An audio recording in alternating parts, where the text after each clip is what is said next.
আজ আমরা এই নেপালের ধ্বংসপুরী বা মৃত্যুপুরীতে দাঁড়িয়ে আছি। এই যে নেপাল গত 26শে আগস্টের আগে যার পরিবেশ সম্পূর্ণ ছিল আলাদা, সেই নেপাল এক নিমিষে, যেটা আমরা ফ্ল্যাশ ফ্লাড বলি বা হরপা বান বলি, সেই বানে পুরো নেপাল আজ বিপর্যস্ত। আমাদের প্রশ্ন, এই বন্যাটা, এই ফ্ল্যাশ ফ্লাডটা, এই হরপা বানটা হলো কি করে? জানতে হলে আমাদের এর কতগুলো স্টেপকে মনে রাখতে হবে। সেখানে আমরা দেখব যে এর যে উৎস আমরা দেখছি, অর্থাৎ এই যে নেপালের যে বন্যার যে মূল সৃষ্টির কারণ, সেখানে যদি আমরা দেখি তাহলে দেখতে পাবো যে এই জায়গায়, অর্থাৎ আমাদের এই অংশে, এই যে জায়গাটা আমরা দেখছি, এখানে হচ্ছে নেপাল চীন সীমান্তের এলাকা, অর্থাৎ অ্যাকচুয়ালি মূল উৎসটা কিন্তু হচ্ছে এই জায়গাটা। কোন জায়গাটা? না, এই যে হিমবাহ এলাকাটা আছে, এই হিমবাহ এলাকা, এইটার নাম হচ্ছে ল্যাংটাং হিমবাহ, লাংটাং বা ল্যাংটাং হিমবাহ। তো এই যে হিমবাহটা আমরা দেখছি, এই হিমবাহটার মধ্যে ধস নামলো। ধস নামার পর সেই হিমবাহ যে বরফের টুকরো এবং কিছু পাথরের টুকরো একসাথে মিশে গিয়ে কিছুক্ষণ জন্য জলটাকে অবরুদ্ধ করে রাখে। তাহলে এখানে জল স্টক হলো। অ্যাকচুয়ালি জল যখনই স্টক হলো, তখনই সেখানে সৃষ্টি হলো কি? গ্লেসিয়াল লেক সৃষ্টি হলো। কিন্তু সেটা অস্থায়ী গ্লেসিয়াল লেক।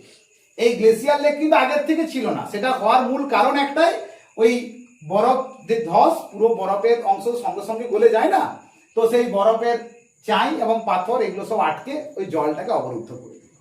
এরপর হঠাৎ করে এই যে অস্থায়ী যে বাঁধটা সৃষ্টি হলো, যে কারণে এখানে গ্লেসিয়াল লেক সৃষ্টি হলো বা হিমবাহ হ্রদ সৃষ্টি হলো, সেই বাঁধটা হঠাৎ করে ভেঙে জল একসাথে আসতে শুরু করলো।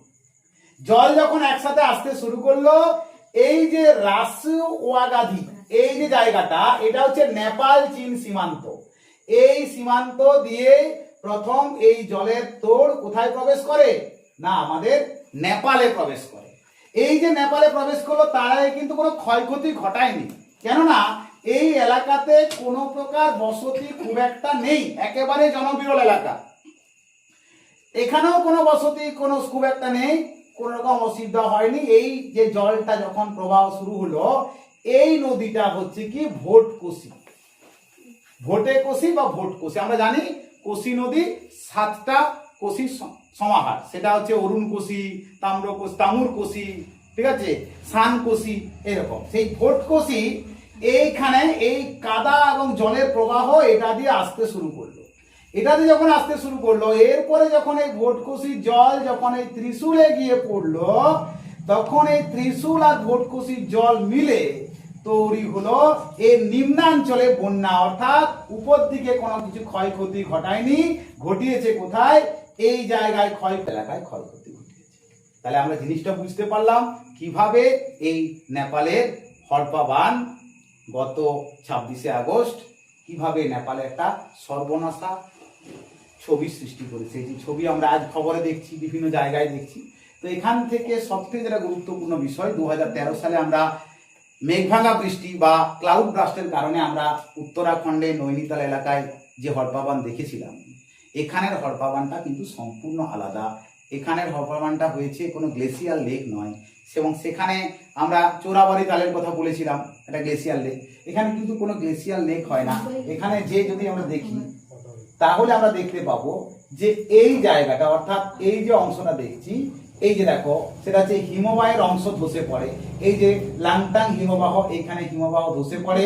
এইখানে ধসে পড়ার পরে সেই ধসে পড়া জল, অর্থাৎ হিমবাহ এবং বরফ, সেখানে একটা অস্থায়ী গ্লেসিয়াল লেক সৃষ্টি করে। পরবর্তীকালে সেই বাঁধটা, অস্থায়ী বাঁধটা ভেঙে যায় এবং একসাথে জল আসতে থাকে, এবং তারই পরিণাম লাস্টে আমরা দেখতে পাচ্ছি এই জায়গায়। এইভাবে আমরা দেখতে পাচ্ছি যে কিভাবে সে আস্তে আস্তে করে একটা ধ্বংসাত্মক রূপ নিল।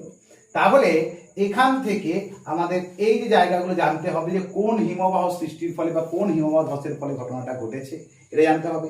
আচ্ছা, কোন অংশ দিয়ে সেটা হচ্ছে আমাদের নেপালে প্রবেশ করেছে, সেটা হচ্ছে রাসু ওয়াগাটি। এবং আরেকটা জিনিস জানতে হবে সেটা হচ্ছে কি, এর যে অ্যাকচুয়াল যে ঘটনার যে সূচনা সেটা কোথায় হয়েছিল, চীন সীমান্তে। এরপরে অনেকের মনে প্রশ্ন আসছে, বিভিন্ন সাংবাদিকরা প্রশ্ন করছে যে এটা কি কোনো চীনের কারসাজি নয় তো? হ্যাঁ, এটাও একটা প্রশ্ন তোমাদের বলে রাখি যে এটা কোনো চীনের কারসাজি নয়। কারণ এই জায়গায় অর্থাৎ এইখানে একটি বসতি আছে, জনবসতি এলাকা আছে, সেটা হচ্ছে গিরিয়াধি বলে একটা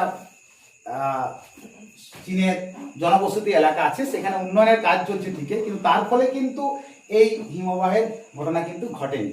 তাই এখানে চীনের কারসাজি আমার যতটুকু মনে হয় যে খুব একটা কিছু নেই।